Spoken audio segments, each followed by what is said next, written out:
महात्मा गांधी की पुण्यतिथि के मौके पर रिज मैदान में कांग्रेस प्रदेशाध्यक्ष कुलदीप सिंह राठौर ने राष्ट्रीय पिता को श्रद्धा सुमन अर्पित किए। इस दौरान उन्होंने कहा कि गोडसे जैसी सांप्रदायिक विचारधारा से देश को बचाने की जरूरत है।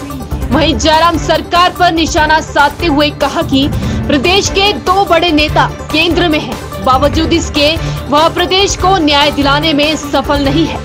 उन्होंने कहा कि चुनावी वर्ष के कारण सरकार लोक लुभावने वादे जरूर कर रही है, लेकिन यह पूरे नहीं होने वाले।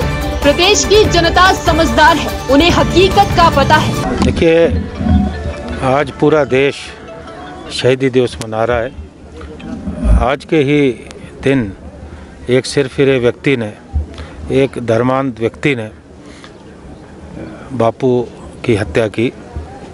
पूरा विश्व जो है शोक में डूब गया था।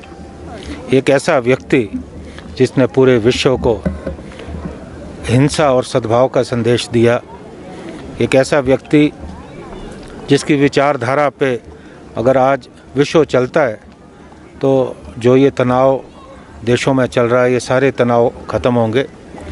देश की आज़ादी में अग्रणी भूमिका महात्मा गांधी जी की रही है।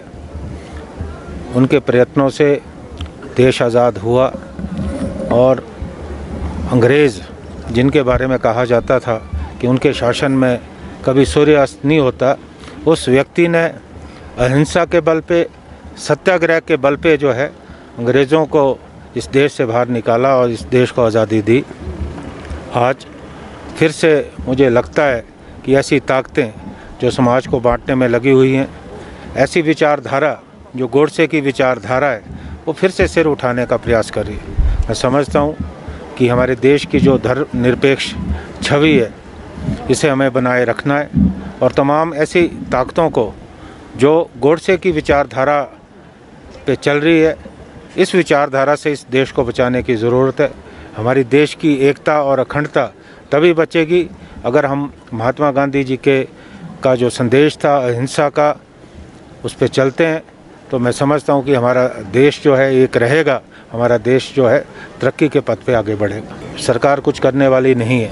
हालांकि ये सरकार का आखिरी बजट है, इसमें निश्चित तौर पे सरकार का ये प्रयास रहेगा कि लोगों को लुभाने का प्रयास करें, क्योंकि जब से हिमाचल में 4-0 से भारतीय जनता पार्टी की एक बहुत बड़ी शिकस्त हुई है, तब से मुख्यमंत्री जी के तेवर बदले हैं, सरकार के तेवर बदले हैं। लोगों की मांगों पर विचार करने की बात हो रही है, कुछ मांगे मानी जा रही है। मुझे लगता है ये चुनावी वर्ष है। इस वर्ष में जो भी मांगे सरकार मानेगी वो धरातल पे उतरने वाली नहीं है।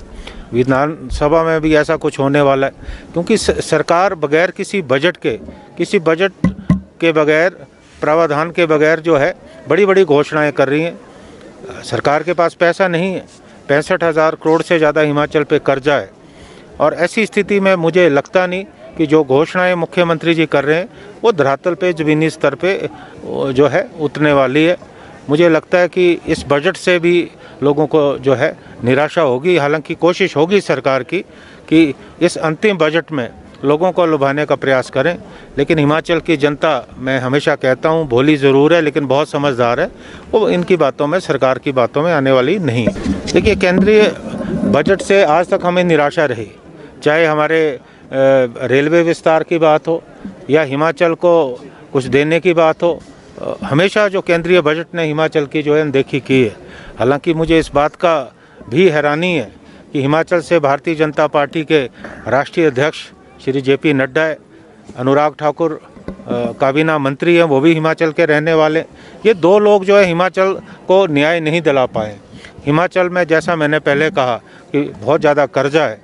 हम ये उम्मीद करते हैं कि केंद्र सरकार हिमाचल की मदद करे, कोई पैकेज दे, लेकिन ऐसा अभी तक हुआ नहीं। हालांकि प्रधानमंत्री भी जब हिमाचल आए, उन्होंने कोई इस तरह का ना आश्वासन दिया, ना कोई इस तरह की घोषणा की। तो मुझे लगता है कि अभी भी कुछ मिलने वाला नहीं है। हमारी बहुत सारी समस्याएं हैं, हमारे किसान हैं, बागवान हैं, उनकी भी बहुत सारी जो है मांगे हैं, हमारी कर्मचारियों की मांगे हैं, समाज के जो दूसरे वर्ग हैं, हमारा जो टूरिज्म उद्योग है वो भी ख़त्म हो गया है। तो हिमाचल को एक विशेष आर्थिक पैकेज की ज़रूरत है। मुझे लगता नहीं कि केंद्र सरकार जो है इस विषय में कुछ करने वाली है। उज्जवल हिमाचल के लिए ब्यूरो शिमला। भूषण ज्वेलर्स, अनमोल रिश्तों के लिए।